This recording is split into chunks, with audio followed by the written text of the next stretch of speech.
of yellow.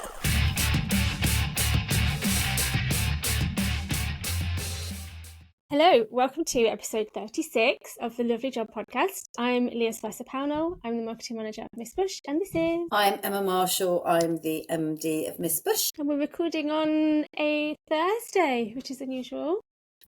I know. You're going to be in Barcelona next week. Again. I am going to be in Barcelona again next week. For very much a flying visit and really very much a content creation events for Chloe Keenan, who's we've worked with for 9 years, and you pulled together a really fantastic presentation, just like detailing how many times we photographed her in Jesus Pero. There's so many. There's more that I didn't even put on there because there was so many. Yeah. And it was so many iterations of what I've done with her. I mean, I think people will get quite on board with the story because we've got quite the next sort of 5 or 6 months content planned around her wedding, which is really sweet actually, because we met at and we'll probably cover this in more depth, we met at a really weird event that had been put on by Brides magazine. So that's how long ago we met her, when Brides magazine was still a thing. And it was at the RAF Club, which was... It was at 4 Hamilton Place, it was. Yeah, which is the RAF Club. Is that the RAF Club? So okay. Yeah, it was some kind of... I guess the RAF, yeah. It was definitely like loads of militaria and stuff there. I think it was... And yeah, and it was... you just had to turn up with some dresses, and the Brides magazine team got some models, and it was after the first flood at the chapel, the morning after, so we kind of like moved heaven and earth to kind of deal with a disaster on the one hand, and then to go mobilise the entire team to go to London on the other hand and do this kind of this event, which was... I don't think we got any business out of it whatsoever. So, and we didn't get... I mean, usable content wasn't such a conversation, was it, 9 years ago? No. So I think you and I have both been a bit stabby this week about usable content. Anyway, so firstly, it wasn't a particularly well scrutinised kind of guest list. It was like a wedding fair, wasn't it? And we had a table display thing down in like a basement, and then there was like a catwalk show upstairs. It wasn't amazing, and there was quite a lot of just people that were just popped in after work with no real reason about what's happening, and basically we got hired a bunch of models that we had no say in, and we didn't get to see them before the day and get to fit them, and some of them were literally unpleasant, and that's always like a lottery that you get to with models, is some of them, like in life, some people you just don't click with, but some people are bratty divas for a fashion show that is just literally does not require a bratty diva thing. It'll be, take your notional couple of £100 that you're earning for this, be pleasant, smile, wear the dress and go home, basically. So a lot of them were all not very nice, or didn't look great in the dresses, or were a bit... But then, like, Chloe was a bit of a shining angel out of it all, and was lovely. And I was like, I literally remember saying to her, like, I kind of got dresses like sort of assigned to people depending on what the photos they'd sent me of the models. And when I saw her, and she just looked like this exquisite sort of China doll, I was like, no, all the dresses I picked for you are just not going to work. And I think it's funny because it's the first big event I did with you, and I had done like a personalities mock-up for each model to say what they should look like, and next to Chloe I'd put like cool, grungy, kind of alternative looking, and those were the dresses that we picked. And then we got there, we were like, no, that's not Chloe. Not that she's not cool, but she's definitely not grungy. She's definitely not grungy. She's the epitome of ladylike. It's like not grungy in the slightest. So I didn't know anything about her. I didn't know she'd won Britain's Next Top Model. I didn't know anything, but she was just the absolute shining point of night. And it was like, I remember afterwards complaining to Brides magazine that we'd got these terrible catwalk photos where the photographer had used flash. The windows of the venue were dirty. So what you'd got is overexposed, bleached out pictures of models against dirty windows. And I was like, it's God, I just moved heaven and earth to get and do this. And it was a very challenging time with the flood and all sorts of other things going on in business. I was like, really could have done without doing this. So And Chloe is really was the shining light out of that. She's been such part of the team ever since. And one of those models I don't feel shy around. I don't know what that is, but I think I've had a couple of experiences with models where they are just uncooperative, unhelpful.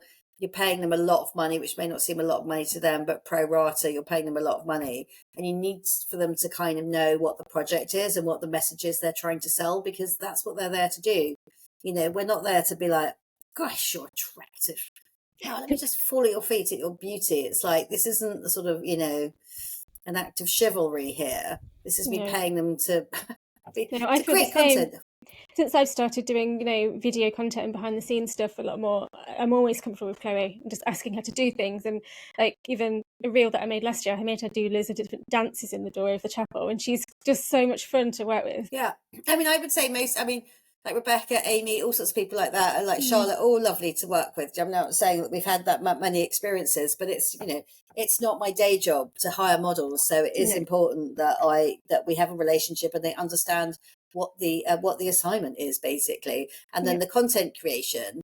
And I suppose if I have to be annoyed about anything this week, it's just, you know, like when we did our event, the Lovely Job Live thing, we created buckets and buckets of beautiful content for people, and none of which has been used. So it might as well have been a sort of dark event, a secret event, like Stealth, where you know, because there isn't any point doing collaborative work if I'm just going to make free content for people that they don't use. It's, you know, I feel, it is, it's a bit of a disappointment, really, because, you know how we always reference the rest is entertainment. There's a really interesting segment I listened to in the car at really stupid o'clock this morning, about the Beckhams and this kind of reported split with Brooklyn and the rest of the family, and he didn't go to any of the 50th birthday parties and things. And they were talking about this this platform that I'd never heard of, where it's basically people just scrutinizing like the social feeds of celebrities all of the time, and seeing who commented on who didn't like this, who didn't share that, who didn't do this, and people like drawing conclusions about the silence or the non-comments or the unfollows. And I thought, I'm actually going to mention this because I think actually if somebody does an event with you and you give them content and they do absolutely nothing with it, I think that's quite a loud slap in the face. Right? It's not just not doing it because you don't have a marketing manager. It looks bad, and it looks like we're being pied off. And I feel like that's why I think I'm so angry about it. And it wasn't until I listened to that podcast this morning. I nearly tried to message you or send you a link to that first thing this morning. And I was like, Emma, you're driving. This would be a bad thing to do right now. But yeah, I actually just thought that was actually like really important. And it would go along with that sort of thing of you saying about you wanting to do a reel about not just launching a kind of like shared post at us, you know, that we don't know that's coming. But it's but at least when people do that, and the photographers have got really good like circles of friends who valiantly show up and say nice things on their other friends' they all support posts. each other. They really support each other. But when I just think, I literally, the thousands and thousands and thousands of pounds that event cost to put on, you know, I would say even the raw costs on that, direct costs, are probably going to be well over £5,000. And I would say probably you could probably add another 3,000 onto that in terms of lost revenue, staff costs from Miss Bush, that kind of stuff. So, you know, we've invested all that money in creating content, and the partners that do it, you know, even if they don't have time to share it, I think the absolute kind of inability to show up and say something makes them look a bit Brooklyn Beckham or someone. Do you know what I mean? I don't know who the protagonists are in that particular dispute, but I think in this day and age, who comments on who doesn't, and who supports and who doesn't? I've been ranting to you about that as well, that people just don't comment on things anymore. They just don't bother. But I don't think, maybe if that's the way that the public is going and they don't feel moved to comment, well, that's fine. The public are not. It's weird though, like, on TikTok. So people just comment on everything. Like I comment on random strangers' posts, and it's like in the old days of Instagram, it used to be like that. You would just randomly have a conversation with a stranger, and it is like that on TikTok still. But on Instagram, it's like nobody comments. You'll get so many replies in your DMs to stories and things, but no one will actually comment publicly, and it's really strange. Yeah, but as I say, but it does make you wonder, like, as you know, when you're creating content, if you're not it makes you feel you just want to be selfish. It's like, well, why do I invite you into this then? Do you know what I mean? I could have flung a drink at people myself, you know, not flung, but you know what I mean. You know, yeah, I could I've offered offer a a drink, yeah, to someone else, you know, or I could have, you know, got some wedding related accessories off Etsy if I'd wanted someone not to bother saying anything. Yeah. I think it's very bad form, to be honest. And I had not really seen it in the context of why I was so annoyed about it. And that really did make me, it's the scrutiny that I do or I'm aware of who's commenting or liking on our stuff. And you just think, what, nothing? So either the algorithms have got it so much so that they're like, really things aren't showing up in people's feeds. And it does surprise me sometimes where I think I must have thought I've unfollowed someone or they've given up on Instagram, and suddenly you see something and you just realize that somehow whatever they've been messaging hasn't been prioritized in your feed. But that still doesn't let the rest of the team that you collaborate with who know better, they should comment. I get that too. I'll see people that I was like, oh, I thought you were gone.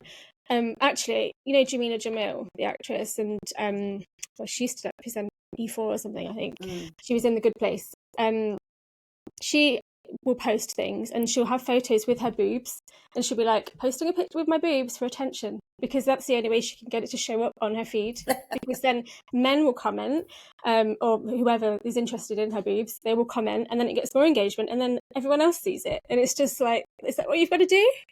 Yeah, it's I mean, like we've long stopped chasing, you know, follows. Do you know what I mean? And we were commenting the other day where we saw an unlikely tenfold increase in someone's followers, and it's like, you don't go from 10 to 100,000 these days unless you've literally been publicly caught snogging a famous person or something. Yeah, minor celebrity. Yeah. So, you know, that's manufactured, I would have thought. So, you know, I think it's still one of those things, but nevertheless, the kind of spirit of bonhomie and kind of support and encouragement really, you know.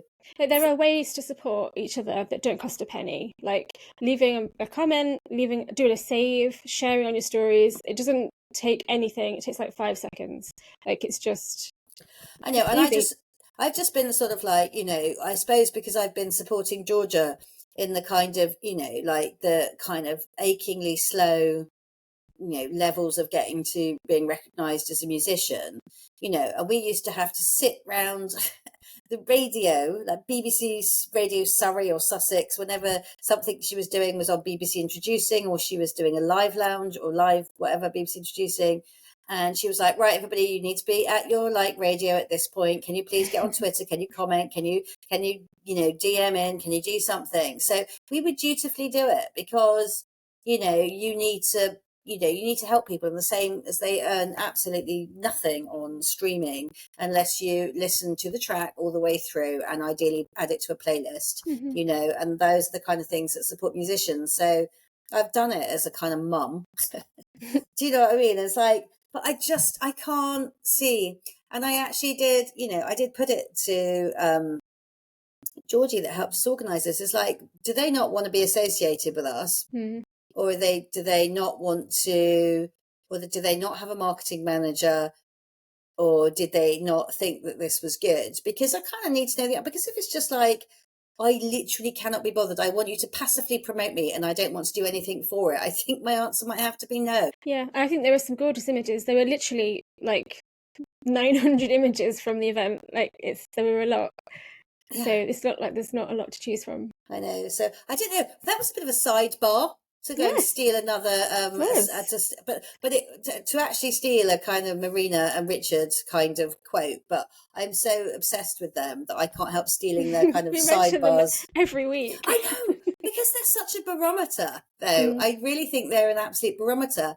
And I also thought it was really interesting that they said that they didn't care about not winning a BAFTA, because basically, which is what I've always said, is nobody cares one way or the other whether you win one or not.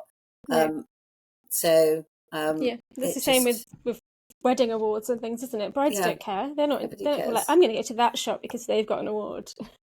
No, and I do know there are lots of people that do like getting awards, but then, you know, when I was at Guides and Brownies, there were lots of people that liked getting all the badges. I don't know how their lives ended up. But, you know, go. Do you know what I mean? If you want all the badges, that's like getting all the top trumps, isn't it? Or all the stickers or all something else, or a panini book of Yeah. bridal awards. I All haven't of got... getting all the achievements on Pokemon Go. That's what we're doing right now. Really? I've no idea what that is. Even Yes. I know what Pokemon is. There's someone called Pikachu in there. But no, what I would say is that, you know, it is definitely, yeah, maybe the Panini sticker book of bridal awards. Yeah. I need to get one. Anyway. Okay, right, that's our bit. Right. Just, yes, support each other online. It's not... But can I just say the one other thing that has come to my attention from Instagram this week, because obviously it does a fantastic job at promoting things based on the content.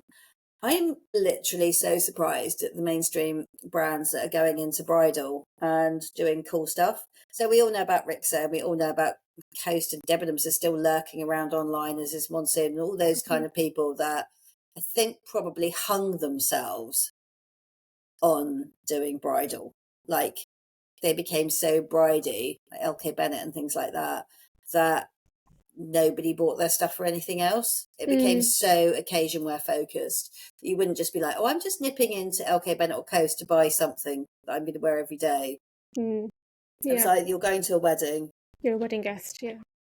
Or you're maybe going to like the races on Ladies' Day or something. So yeah, things that have been through. I mean, Net-a-Porter obviously have like got a multi-brand thing on that. Do you know what I mean? Which comes up in my feed quite a lot. But Cult Gaia, Annie's Ibiza, Self Portrait, they're spending a lot of money on promoting things. Magda Buttram, Cecile Banson, Roxanda, Cleo Pepiat. I know. Anyway, so all quite good stuff. All really throwing their hat into the ring in the and also obviously Selkie, but I don't really see them so much on.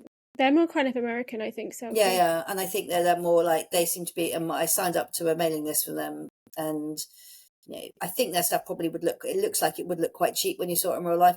But all of this stuff is quite interesting, because I just think it flags the further disruption of the industry, and you know, and it's been a bit of a kind of like kick to me to be like trying to, you know, I think you can never rest. You know, obviously we're doing a bit of a sale coming up because we are we've got a couple of brands that we're no longer continuing with, like Sophia Voila and Matuszewski and things like that. So we're doing that for that, but that is more than just second dress looks. But I think it would have to say, if you're a retailer like us that is like, you know, considering that whole wedding wardrobe that people are doing, you've got to really focus on the bit that you do well, because I think when you're looking at these people that are doing the cool stuff that's available to order, well, the interesting thing about it, she says, as a, you know, person that identifies as someone over size 18, you should look at the size range on offer. You're lucky if you can even get a 12. I mean, there is barely anything in any inclusive sizing in anywhere at all whatsoever. And even I looked at a Vivienne Westwood thing the other day, and when they said about a size 50 or 52, it had a 37-inch bust. So a 50 or 52 should be a sort of 18-ish, 20-ish in UK sizing. So, but a 37 bust is a 14. Yeah, I think that might be like what mine is. What, 37? Yeah, I think so, yeah. I think so. But that's a sort of 14 bust. Yeah. It's not no boobs. It's not a lot of boobs. No. It's kind of like, it's in the mid-planes of boobs. But so what I'm looking at is like, the imagery is absolutely beautiful. Some of it's made to order, which is if you don't get to try it on, I know you really need to look at the returns policy on that. Last time I measured myself, it was 96 centimetres, which is 37.7 inches. Yeah, you're pretty much... that would equate to a Jesus Paro 44, basically, or so like around the actual boob, not under bust. Yeah. Yeah, so around the So top. you're sort of like a big 12, small 14 on the boobs. Yeah. Well done, you. My dream. I would be so broke. I would be so broke. I'm a 16 on the bottom, so I'm like, well, go round. Yeah, I mean, literally. But the thing is, what I'm saying is these brands that they are cool, but they're not. Then there's no real inclusive sizing whatsoever, unless you want to buy a bag, or a hairband. Shoes. Which I have to say, I think the Vivienne Westwood hair bows with the Vivienne Westwood logo embroidered on it were possibly the most cynical iteration I've seen of the brand since her passing. Just literally, it's like, so you're going to do a Gigi and Olive hair bow, but with a Vivienne Westwood logo on it. It's like, feel several style things spinning on their axis there. And also, yeah, don't hate a hair bow, but do we have to have a logo on everything? No, definitely not. No. Anyway, so that's a bit of a detour actually into what we're supposed to be talking about. But it's quite a lot of interesting. But it is quite interesting. Do you know what I mean? And also there are bits of messaging going backwards and forwards between people and me. And the interesting, literally, I did spend quite a bit of like time messaging another fellow retailer back yesterday when people spot things and they're like, "Did you see this?" I was like, "Yeah, noted. Already knew that. Got it." Yeah. So I mean, it still serves a very useful purpose for everybody else. You know, like spilling the tea behind the scenes about things, but that's not business. Anyway, so yeah, so I'm aligning ourselves to. I don't know whether we're like the Brooklyn or the David and Victoria in this situation, but one of them is very, very relevant. I feel like. Anyway, right. So on to the thing that we promised a little while ago, didn't we? When somebody asked a question about dresses for the older bride. Yes. Yeah. I refer to notes. Go me professional. Yay, impressive. Not you won't be, because if you looked at it, you'll be like, "That is." I probably wouldn't make head or tail of it. No, you wouldn't. Somebody said that when they'd listened to your podcast that you did by yourself, and you'd said something like, "I'd send you a rubbish drawing," and I was like, "Yeah, but it was though." She's like, "But did she need to say that your drawing was rubbish?" I said, "She didn't say my drawing was rubbish, but this particular drawing with a circling shark under like a stick chapel with something, do you know, with hidden lurking depths." You've said multiple times that it was rubbish. It's like an ongoing joke, isn't it? Yeah, absolutely. So I should dig that out. I'll find it. I've got it somewhere still. Yeah. If you've got the brief picture as well. I think so. Like this, amazing.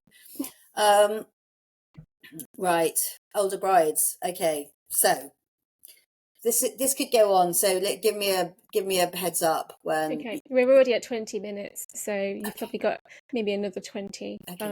Okay, so basically, first of all, what I need to do is older brides. So having just this morning on one of my I've spent about 4 or 5 hours in the car already today driving things around.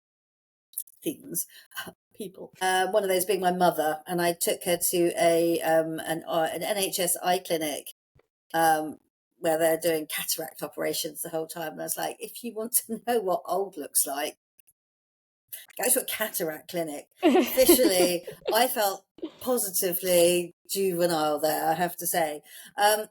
So, but within the bridal sphere, I think the thing is that still the overwhelming representation of women in bridal is young, really, really quite young. And also, so nobody shouts at the podcast going, "Oh, what about the one old model they used at Vivienne Westwood?" It's like, okay, so they used one older model at Vivienne Westwood who was already a supermodel. And you said the other day that Danielle Frankel had used an older model. So that's two. Yeah, again, another really like conventionally attractive older model. Like she was like, you know, I don't think it was very revolutionary. Yeah, two older models. So, okay, so we have a representation problem for age in bridal, which will actually really come as a massive shock to people because we have a major representation problem just across the board. Did you see the Maggie Sottero campaign that they've got? They've got like a whole host of different varieties of model in their new campaign. Yeah, well, they were quite good at that to start with, I have to say. I mean, as years ago, we were a stockist, and I'll send it to you. Yeah, it'd be good to look at actually, because I do think it's important to see that. And as I say, Maggie Sottero were a company that we did a lot of business with before when we had multiple fitting rooms and we were able to sell multiple dresses, you know, like a lot of dresses. But the trouble is with Maggie Sottero, and I think we covered this, and I never actually said we never actually got to it, which was the problem with them. They've got visibility and inclusivity, which is really, really nice and really good. That is impressive for them to do that.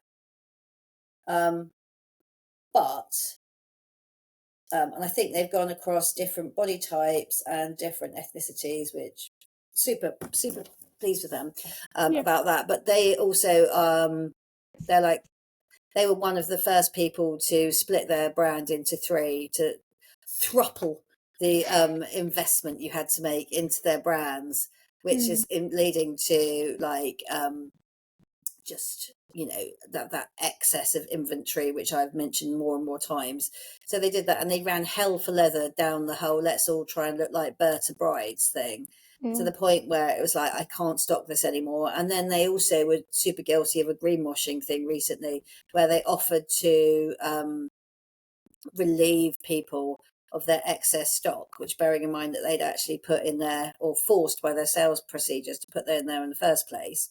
And then they're offering to offer a recycling service for it, to stop it going into landfill. So it's like, right, you're creating masses of overstock to go into landfill, and it's all made with like polyester fibers. So and it was only in the States, and they were like, so what you're saying is, when we've bought something, given you our money, you will help us throw it away responsibly. And I was like, I'm not sure any of that sounded, but it was being touted as a fantastic thing. It was like, this just sounds like one massive like green boil wash. Not just anyway. So I do think that is great to take do that kind of positivity with a pinch of salt. Yeah, but I would, but the interesting thing about this as well, just getting back to the actual core question of representation, is we know that for us, it's so important that we are able to represent and show our brides, but for all of the much older brides than our 21, which still seems to be the kind of thing, we don't get blog submissions from our older brides. We don't get blog submissions from our gay brides. We don't get blog submissions from our brides of colour. I love the brides that we do give us their work, but I think they're brides who feel very comfortable of that, because they're the ones that are most represented in that current kind of aesthetic that you would see right across the board.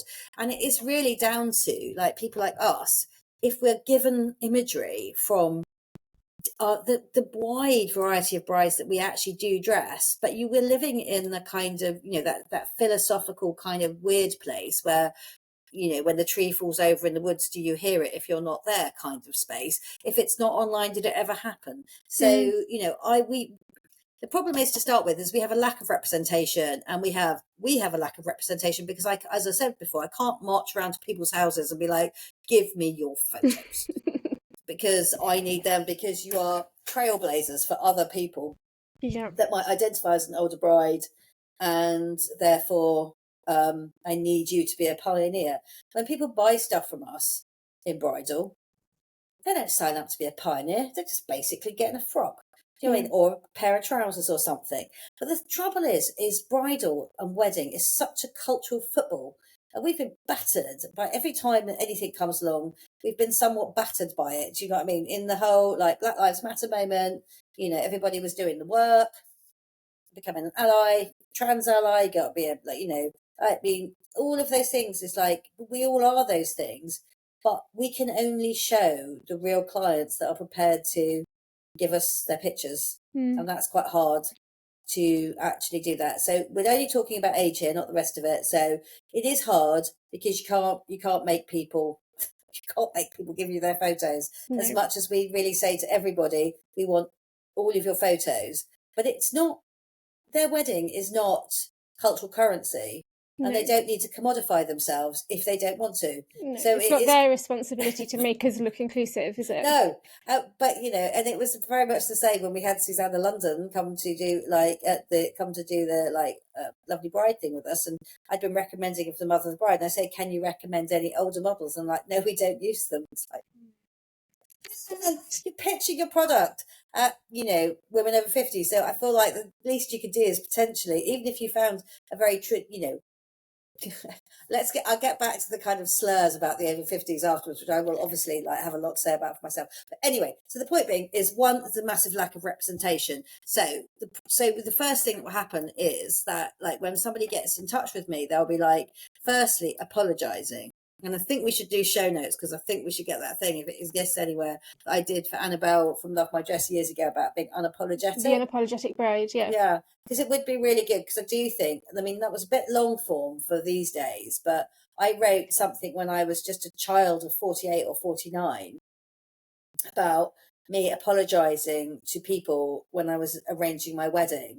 And I was like, I'm sorry that I don't, and my first thought was I was apologising. I didn't fit the criteria that I assumed that people will have. I'd be less apologetic now, I think, because I think I've done more work on myself. I'd be like, this is me. Do you know what I mean? And I think that I'd be less apologetic. And I think writing that was very cathartic for me. And I think lack of representation, and, I think still, so therefore it does put you in a mindset where you have to explain to someone that you are older. Also for different clients as well, what older looks like to different people is very different. So, you can tend to find that somebody will start to be a bit, I'm going to be 36 when I get married. I'm so old. I was like, man, that is like, come on, child, you're barely out of like nappies, literally, like, nowhere to go back. Do you know what I mean? It's like, that's to me, that looks so young. And maybe because I'm getting older, that I'm definitely in that kind of like, don't all police people look young these days? It's like, they don't look old enough to be doing this job. So I do think there is a bit of that. But I also think that depending on your cultural frame of reference and what weddings you've been to, then I think you kind of tend to think that weddings is the preserve of the sort of 25 to 30. But so you'll have a kind of, people will be saying, oh, I'm really sorry, I'm like 30. So I think the viewpoint changes depending on, so 35 plus, I think, is when I find that people start to mention age. Yeah. And I think when I look at people up to the age of 30 now, I think they look like unbelievably like children, like literally like children. And, I have 3 children, that two in their 20s and one who's 30. And I would say they're probably, I have an idea of what they and their friends look like. Yeah. But I also see some people that look very much more cherubic. Yeah, well, my cousin turned 28 last week, and so I'm 10 years older than him. And I remember when he was born, and in my mind, he is a teenager. He still looks like a teenager to me as well. It's strange. He's almost 30. I think there's a little bit, I'm not quite sure what it is. I think there's a general Peter Pan-ness about everyone at the moment, that I don't think that aging or growing up seems important. Like, not something, like, obviously to do, but not to suddenly, like, I remember when I got married, I was only like 26, 7, something really, really young. I think I bought Good Housekeeping afterwards. For the recipe. I can't believe you've ever bought Good Housekeeping. I like a good recipe, though. TBF, I always pick up the Waitress magazine, the Sainsbury's magazine, because I like the Waitress. Oh, I love this. The Sainsbury's magazine's great. I like the recipes. I am not going to apologise for that. I feel I've kicked you stuff out of one of those magazines when you came down last summer. So but I honestly was like, when I got married the first time, my sister-in-law said to me, like, well, are you going back to work? I was like, yes. Nah.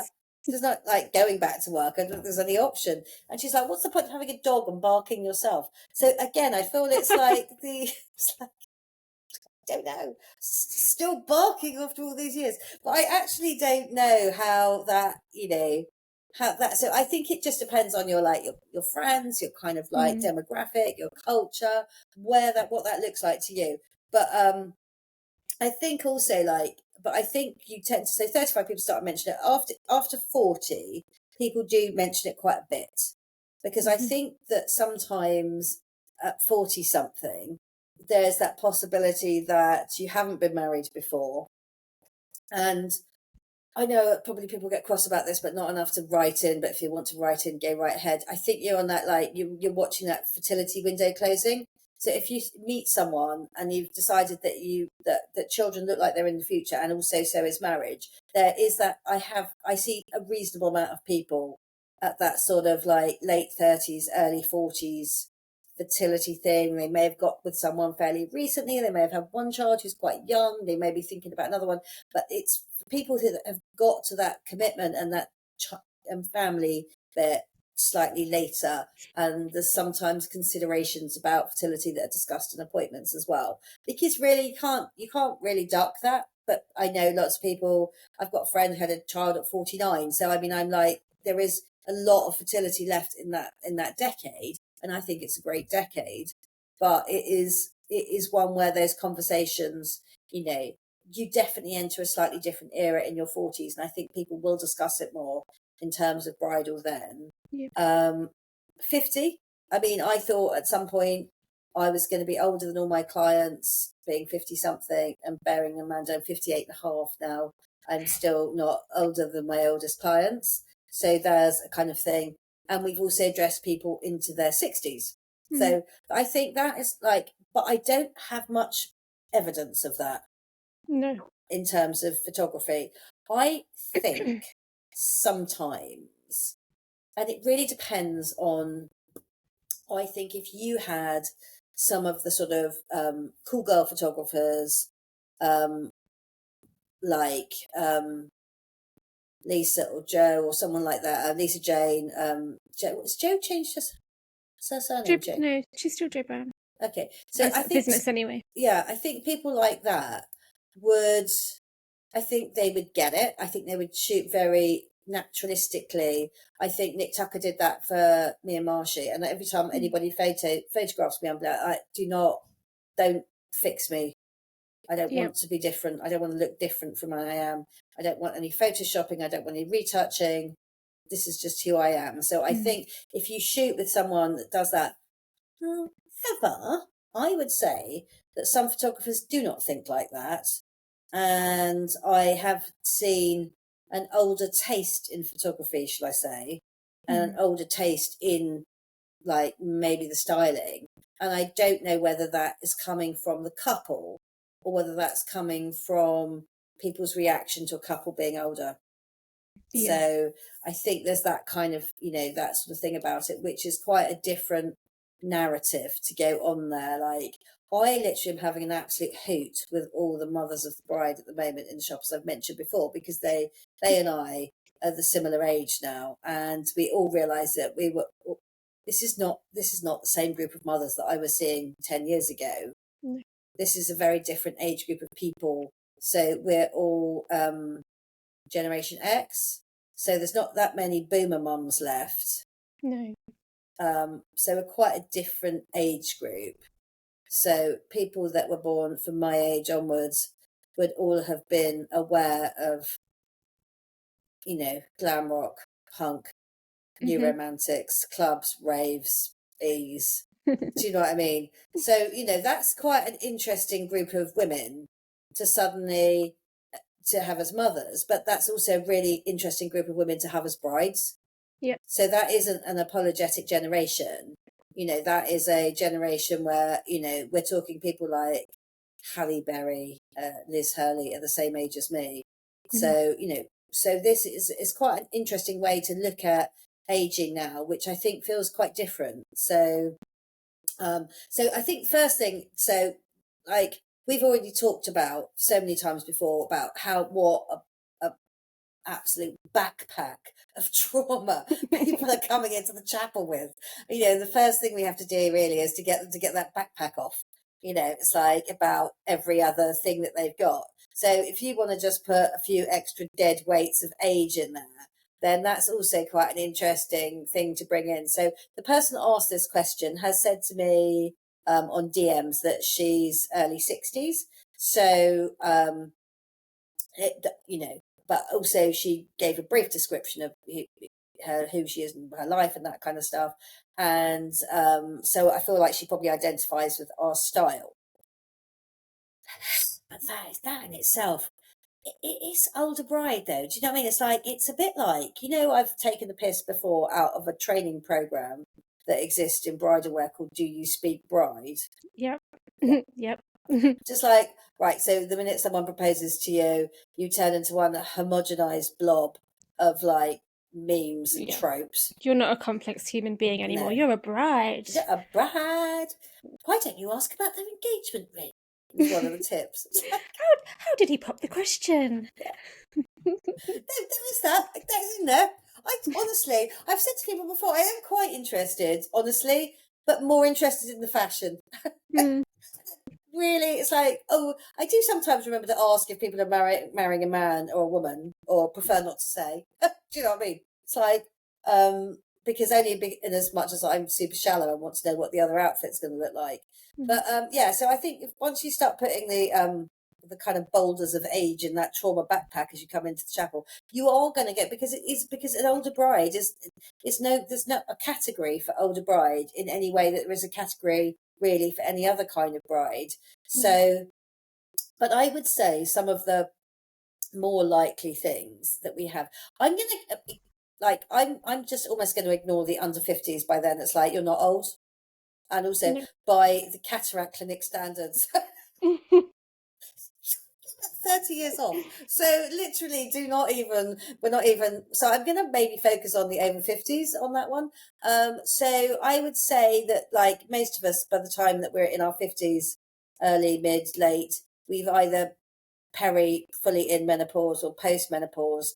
And unless you are literally the most genetically blessed person in the entire world, there is a kickback on that of like a slight body change. And I know all the nutritionists and everyone in the entire world says it shouldn't have to happen, but I'm telling you, there is a middle-aged body shape that I have. It may also to do with being a touch middle-class alcoholic. Do you know what I mean? It's like, another rosé, shall we? Do you know what I mean? But it's definitely a thickening in the middle, slightly bigger boobs than you've had previously, and a sort of slight portfolio of things that start to like fuck up a bit. Backs, hips, things like that. Do you know what I mean? So there are a certain amount of things. And I also do not believe in the mutton dressed as lamb analogy. Yeah. But, oh my God, I hope you guys are in trouble here. Let's consider it afterwards and see if it takes the edit. But there are things that I would and would not wear. There's things that I thought, like when I went to Barcelona and Charlie, my son's girlfriend, was looking after the house, I was like, I went into Zara with an absolute spring in my step because I knew I wanted to buy her something. And so, you know, like you've just had a little baby niece. Yes. So yes, you know Elsie. how adorable it is buying clothes for baby. Literally the same day I found out, I just bought like a whole basket full of stuff. I know, right? So imagine like when you're 58 and you go into Zara, and also I do love Zara, and I'm no shade, but they're at some levels they dress people from 12, the age of 12. So they are at some respects a children's clothing store as much as they're an adult's clothing store. So I was skipping in there thinking, what would I buy myself if I was 23 with small boobs? I could have bought the store.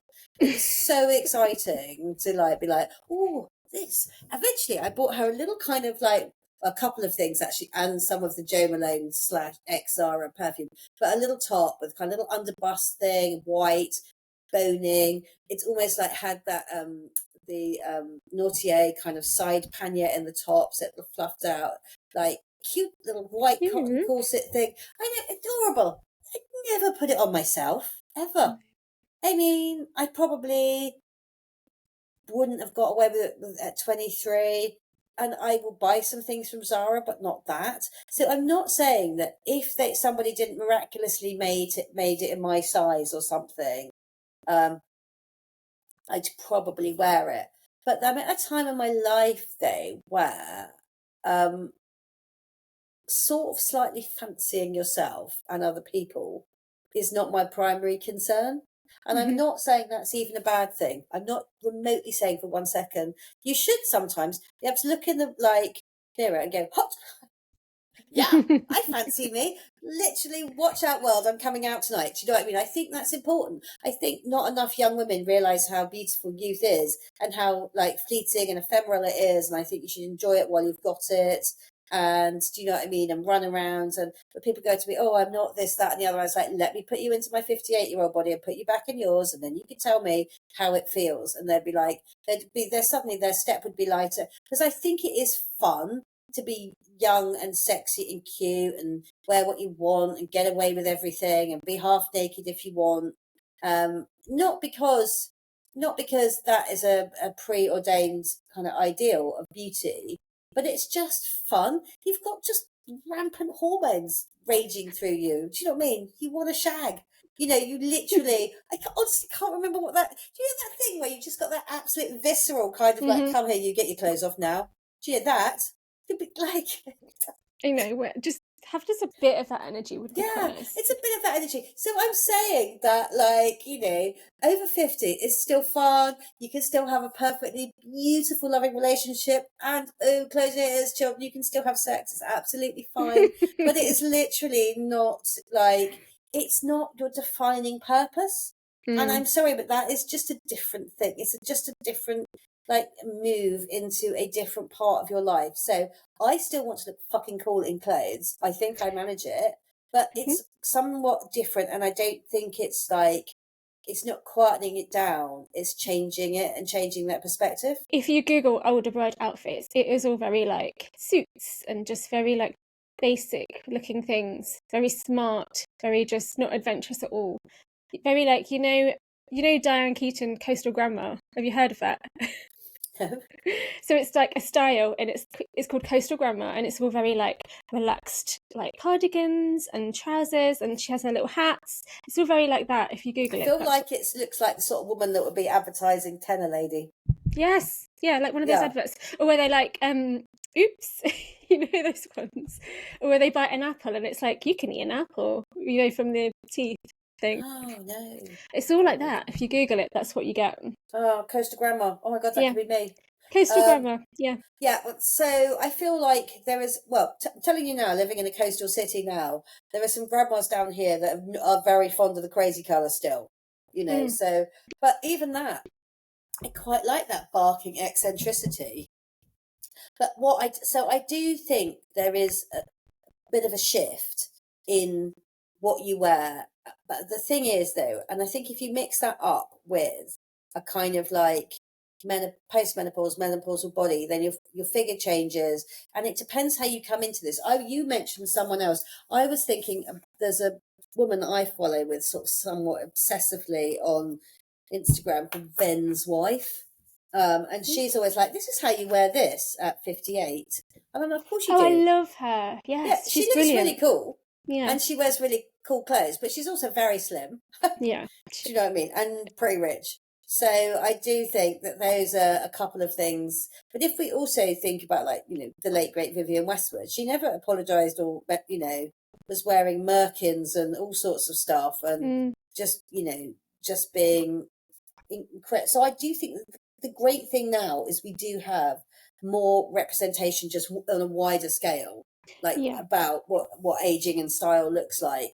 But with bridal, it's really weird because we are still, and I've said it before, in the business of selling fake virgin dresses to people for ceremonial reasons. For ceremonial reasons that are so culturally loaded, like a cultural football, that, you know, you can't help thinking, well, what does this represent to me? You know, like, people will still do that. You're not getting married in white, are you? It's like, fuck off. Nobody's a virgin. I mean, I have probably got a couple of faith-based brides here, but it's like, you get married in white? What century? So many people that have got children and get married. Like, what do they think happens? I know, literally. So, I mean, I would say that what I would like to think about while we get married in white is definitely, it's that sort of like, I think it's totemic, and I think it's symbolic of something else. It's almost like a baptism. Do you know what I mean? It's like, here's a symbolic way that I'm saying I am like a born again virgin for you, or we are making this commitment. I mean, even now, I was saying to Marcia about something about, well, I don't want to say I had a lot of boyfriends before I met you, but there was, you know, there is that thing where you like, it's a long time since I've had a notch on a bedpost, but, you know, it is like what, you know, that is, it's I think it's symbolic of a new beginning. I don't think it matters. So the colour doesn't matter. Now, obviously, what shade of white we've covered before. There's everything between pure brilliant white, which verges on the level of platinum, which can be somewhat draining, you know, and your skin ages and looks different, you know, which is why sometimes people that are older, if they dye their hair the same exact dark brown shade that they had when they were young, it kind of looks super obviously dyed. and you have to be an absolute demon on the roots, otherwise everyone knows it's a fiction. So it's a bit like that. Some, like, you know, you've got to acknowledge that your kind of skin color changes, you know, the way you can wear makeup changes, you know, unless you want to look like Barbara Cartland, which is completely valid.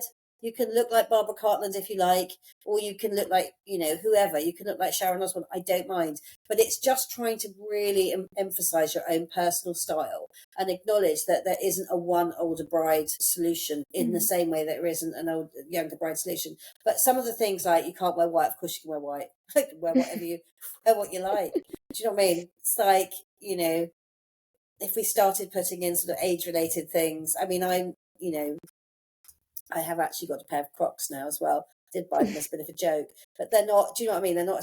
So I think there are points where, you know, like I've seen articles where it's like haircuts for women over 40, or why you shouldn't have long. It's like, get absolutely staffed. Don't tell me what to do. But I think, so if you're looking for one answer, there isn't one answer, in the same way as there isn't one answer for any other wedding dress.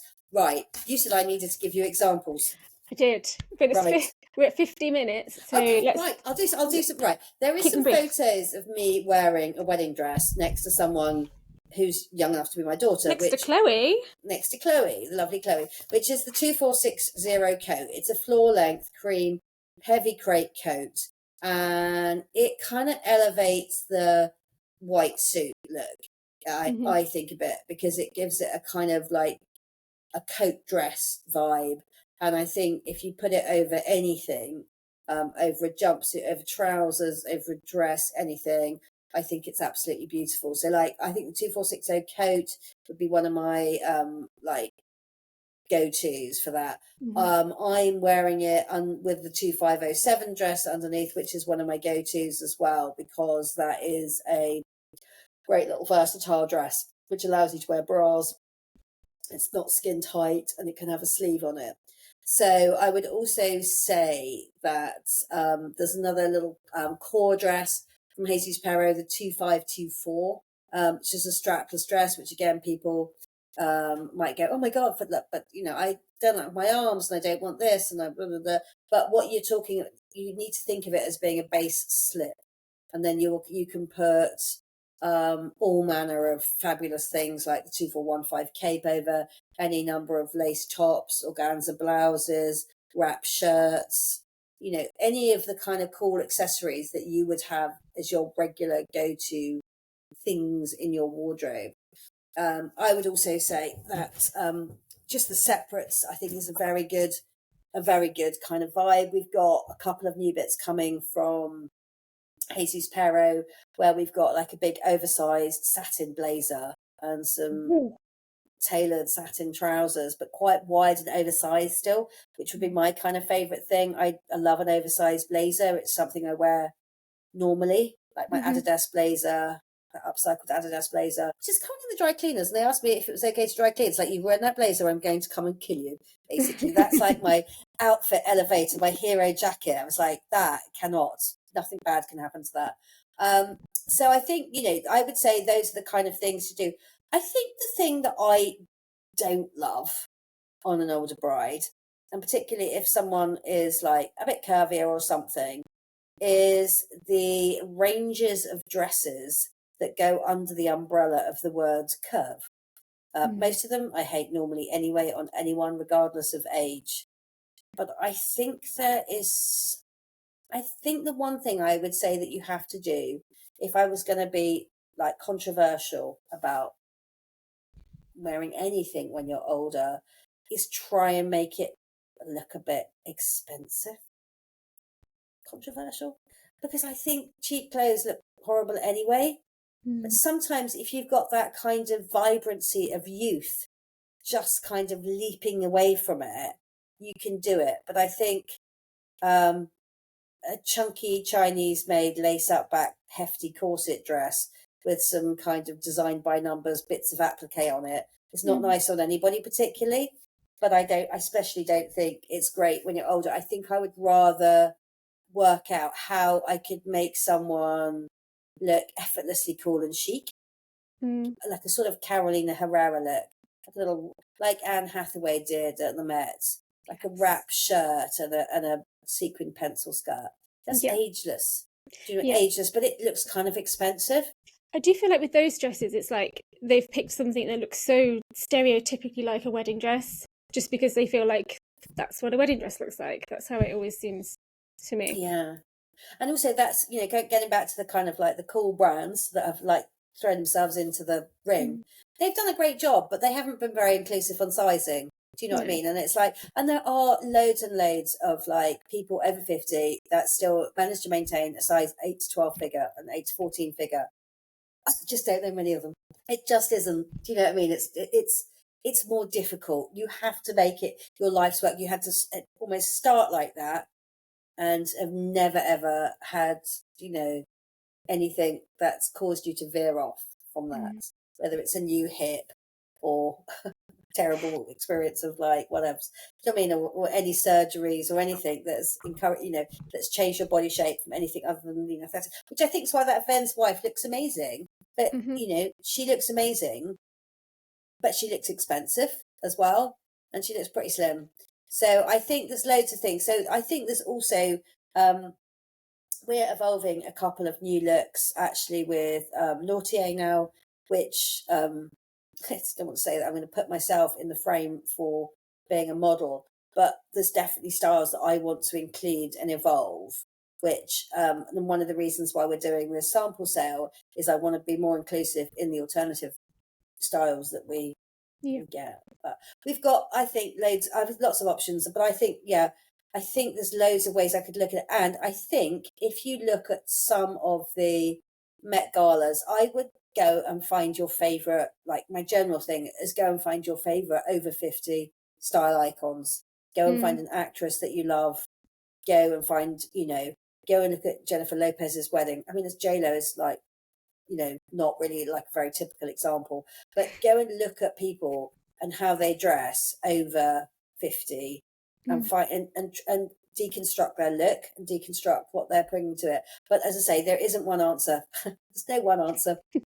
I love that. We've done like a whole hour answering a question. There's no answer to it. No, there isn't an answer to it. But like some friends of mine got married like 2 years ago. I went to their wedding and they're in their 50s and they're really, really super sporty.